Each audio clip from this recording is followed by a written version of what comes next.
అంటే తాబేలు నిజానికి ప్రతి ఇంటిలో ఉండాలి. మనకి ఇప్పటికీ దేవాలయాల్లో తాబేళ్ళు ఉంచుతారు.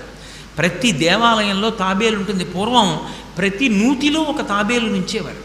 ఎందుకు తాబేటి ఉంచుతారో తెలుసా? తాబేటి యొక్క దర్శనము మంగళ దర్శనం.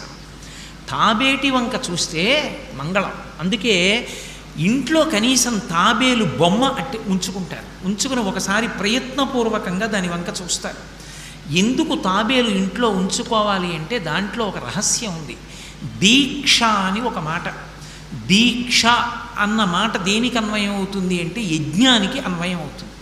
యజ్ఞం చేసేటటువంటి వాడు దీక్ష స్వీకరిస్తాడు.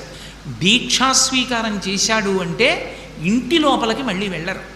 ఇక పూర్తయిన తర్వాతే ఇంట్లో కడతారు. ఇల్లు విడిచిపెట్టి బయటికి వచ్చేసి దీక్షావస్త్రాలు కట్టుకొని మేళతాళాలతో యాగశాల ప్రవేశం చేస్తారు. ఇక ఎప్పుడు మళ్ళీ ఇంటికి వెళ్ళడం? ఆ యాగం